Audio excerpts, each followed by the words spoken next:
Isang mapagpalang hapon po sa atin lahat. Alam nyo, binabalik lang ho natin ang ating pong pagkakamali.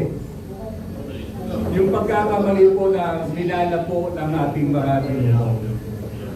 Pagkakamali sa maraming bagay. Pagkakamali, lalong-lalo na sa pagtiwala natin sa mamumuno. Etong sistemang ito, dekada na ng problema. Lahat sumisigaw ng pagbabago, lahat aktibo, pero tanungin natin, tama ba ang mga naging desisyon natin? Meron bang dapat baguhin sa atin mismo? Yung pagbabagong hinahanap po natin ngayon, ilang dekada na ang sumisigaw ng pagbabago. Pagbabago mula sa salita. Pagbabago mula sa isip. Pero yung pagbabagong yun, hilaw kasi wala sa puso. Sa panahon mo ngayon ito, tumatanda na po tayo. Gusto po ba natin yung patuloy na pagkakamali, yung ang mapapahamak nito, yung susunod na henerasyon? Mahirap ilaban, itama ang mali sa panahon ito. Dahil lahat po ng tao nangangailangan o nakatutok sa material na bagay. Material na bagay na nalalason ang ating pagkatao. So ito pong pagbabago na gusto natin mangyari, dapat magsisimula sa bawat isa sa atin. Pagbabago na magmumula sa atin mismo. Yung pagbabagong sinisigaw natin, tagtad na eh. Dalan-dala na. Dalan-dala na, lalong-lalo na yung mga kapatid nating mahihirap. Dito ngayon, sa mundo natin, dalawa lang ang mga pangyarihan. Ang politiko at ang mga oligaryo. Sino ang gumagawa sa politiko ngayon? Noong unang panahon, tao ang gumagawa sa politiko. Pero ngayon, ang nagdidikta na ng politika sa ating bansa, mga oligaryo. Oligaryo na napakahirap labanan, lalo na kung kumakalam ang sikmura ng mga bayan. Pero paano mababago ito Kung puro lang tayo sigaw, salita, wala sa gawa, wala sa puso natin. Ang bawat isa po sa atin ngayon, napapansin ko, karamihan sa atin, kagaya ko senior citizen na. Ilang beses na tayo nabiktima sa mga taong pinagkakatiwalaan natin. At ito na naman ngayon, nakaabang na naman, bukod doon sa mga buhaya, at yung mga magiging buhaya pa. Sawang-sawa na po si VP Sara sa sistema. Sawang-sawa na at totoong gustong maglingkod, pero kulang na suporta ng mga tao na talagang gustong magbago. Sana ang samahan natin dito ay magbibigay inspirasyon sa mga taong hirap na.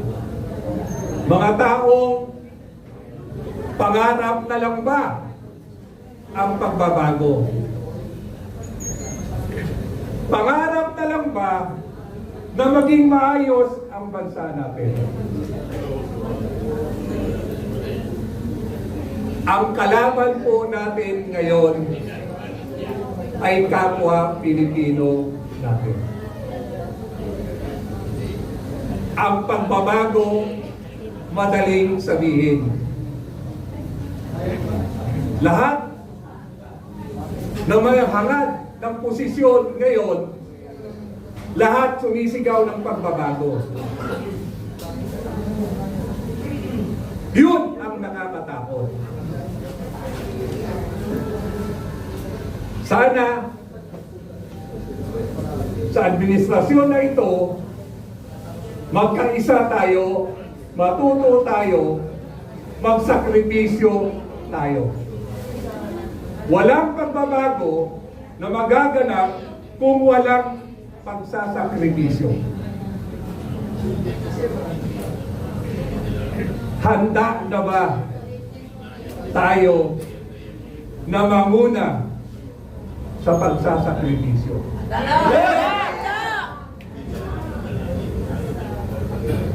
Handa na ba tayo ilaban ang kinabukasan ng bayang ito? Handa! Nako, gusto ko yan. Lahat ng nangyayari ngayon, pinapayagan ng Diyos. Ang titigas kasi ng ulo ng Pilipino. Correct.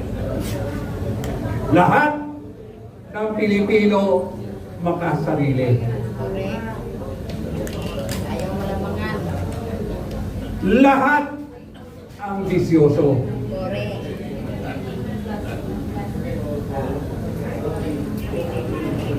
Ang kailangan natin ngayon, yung tunay na Pilipino. Yes. Pilipino na walang hinangad, itama ang pagkakamaling minana natin.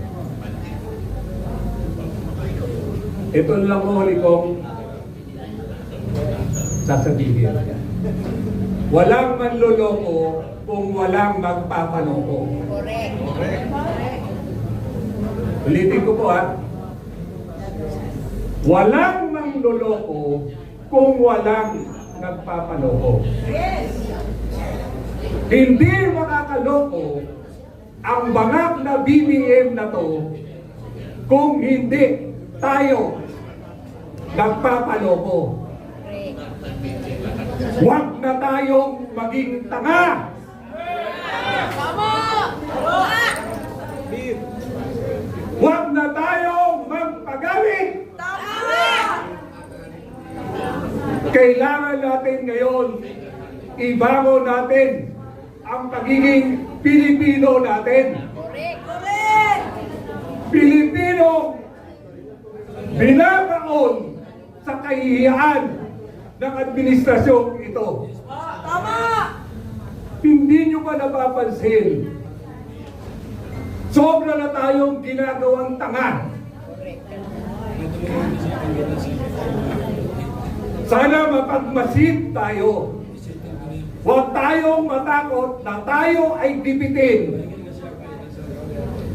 Dahil yan ang gagamiting armas ng mga taong wala sa hustong pag-iisip. Kaya hinihikayat ko po kayo, i-challenge po natin sa pamagitan po natin mismo, palawakin natin ang pagmamahal sa bansa natin at sa kababayan natin. Yes. Ang pagbabago magsisimula sa iyo, sa akin, at sa ating lahat. Yes. Para sa mga susunod na henerasyon. Baon na po tayo. Mahirap maghanap ng Pilipinong tumitindig sa tama ngayon. Iilan man tayo ngayon, maraming nagmamatiyag, maraming nakikiramdam. Kaya nasa atin na ang pagkilos ng pagbabago. Masa ang dapat makinabang sa biyaya ng bayang ito. Masa ang makikinabang sa yaman ng bayang ito.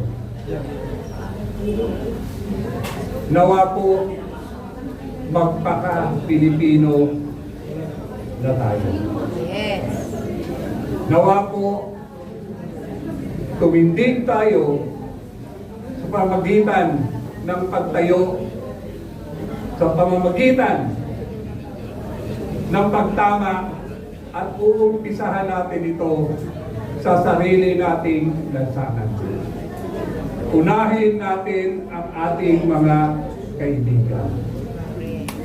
Immediate neighbor, unahin natin para makamtam natin ang pagbabago at higit sa lahat ang pagbangon ng bansang Pilipinas. Maraming salamat po. Mabuhay po kayo. Mabuhay!